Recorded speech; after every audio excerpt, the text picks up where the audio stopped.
Ok, salut la team, j'espère que vous allez super bien. J'espère que vous vous portez très bien. Aujourd'hui encore, je suis là pour vous montrer encore une nouvelle faille sur OneXBet qui peut bien vous aider à faire des montants. Je dis bien parce que en cette période même, nous sommes déjà dans les moments des montants. Alors, pour toi qui veux commencer à faire une montante sur OneXBet, je vais te dire simplement de me suivre dans cette vidéo jusqu'à la fin. Et pour les nouveaux venus, abonnez-vous et activez la cloche de notification histoire de ne rien rater pour nos prochaines vidéos à venir.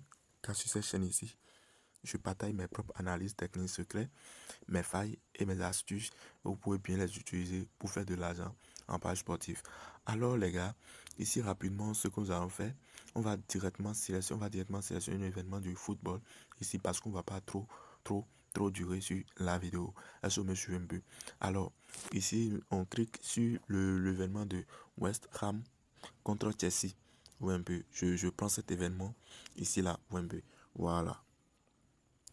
Et après avoir sélectionné l'événement, je vais vous dire simplement que avant de vous montrer cette meilleure stratégie pour faire vos montants, parce qu'il s'agit d'une vraiment astuce très puissante. Et si tu analyses correctement, toi-même tu peux faire tes propres montants avec. Mais je tiens à demander à tous les nouveaux et les anciens, tous ceux qui veulent commencer cette montante, de tout faire pour abandonner les comptes, leurs anciens comptes créés depuis l'année passée. Je dis bien parce que quand vous voulez faire vraiment de la montante, il faut tout faire pour avoir votre nouveau compte OneXBet créé. Parce que même si il s'agit d'une inscription faite pas en un clic, ça ne dérange pas. Je dis bien même si il vous faut une inscription en un clic, les gars, ça ne dérange pas. Donc je vous montre ici rapidement comment vous pouvez faire pour avoir votre nouveau compte OneXBet avant de commencer à faire des montants sur Paris Sportif. Top, c'est parti pour l'inscription. Alors voilà ici les gars, pour commencer à votre inscription, il vous faut quoi? Il vous faut se déconnecter de votre ancien compte ou bien si tu es nouveau, tu vas télécharger simplement l'application OneXBet. Ensuite, tu viens ici, tu cliques sur inscription. Une fois cliqué sur inscription, voilà ici, tu vas sélectionner en un clic. Voilà, tu sélectionnes en un clic. Et puis ensuite, vous cliquez sur code promo ici et vous mettez le code promo 24 eSport. Voilà ici, 24 eSport. Voilà, eSport. Voilà, vous un peu. Donc voilà ici maintenant le code promo que vous pouvez bien utiliser pour votre inscription. Vous mettez simplement le code promo 24 eSport lors de votre inscription. Alors les gars, voilà ici maintenant, une fois terminé votre inscription, n'oubliez surtout pas de recharger votre compte automatiquement pour bénéficier aussi des bonus de bienvenue qui est un bonus de 500%.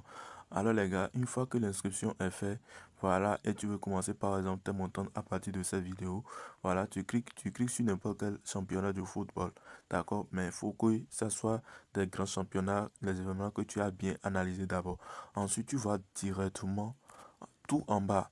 Voilà, tu viens justement tout juste en bas ici. Donc, une fois ici, tu vas retrouver toutes les deux options que tu vas utiliser maintenant pour ta montante, d'accord? Alors voilà, ici, nous avons équipe 1 va marquer son premier but dans une mi-temps. Équipe 2 va marquer son premier but dans une mi-temps.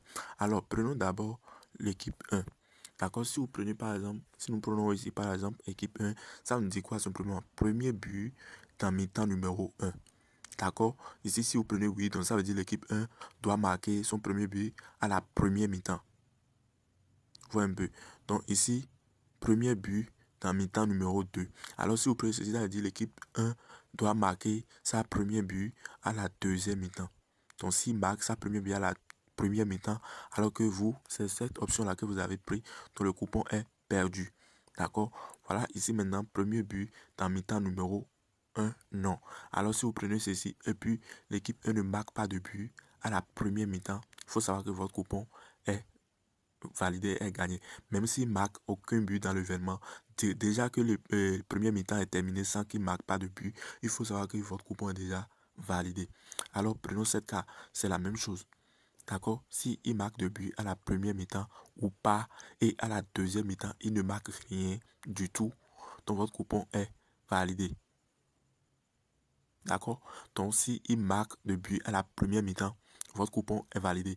Et même s'il ne marque pas de but à la première mi-temps et ni à la deuxième mi-temps, cette coupon-là, si vous prenez ceci, c'est validé. Parce qu'on a dit premier but dans mi-temps numéro 2. Non. Vous voyez un peu, non? Donc, c'est un peu ça, le non et puis le oui. Donc, maintenant, prenons maintenant le cas de l'équipe 2. C'est la même chose. Maintenant, comment faire pour savoir si telle équipe va marquer à la première mi-temps ou pas? Simplement, les gars, vous défilez directement. Vous allez vous retourner maintenant. Faites juste en haut ici. D'accord? Et là, qu'est-ce qu'il faut faire? Ce qu'il faut faire, c'est de regarder, c'est de venir directement ici et regarder la cote des deux équipes. Par exemple, avec ce que moi je vois ici maintenant, je peux dire que Chelsea va marquer à la première mi-temps. Ou un peu. Je peux dire que Chelsea va marquer à la première mi-temps. Ou je peux dire l'équipe 1 va pas marquer son premier but à la première mi-temps. Je ne sais pas si vous me comprenez. Donc les gars, voilà simplement l'analyse que vous pouvez faire avant de dire telle équipe va marquer à la première mi-temps et telle équipe marque à la deuxième mi-temps. Alors si vous avez aimé cette vidéo, pourquoi pas me laisser un petit pouce bleu pour m'encourager pour tout le travail que je fais ici avec vous. À bientôt et à la prochaine. Ciao, ciao la team.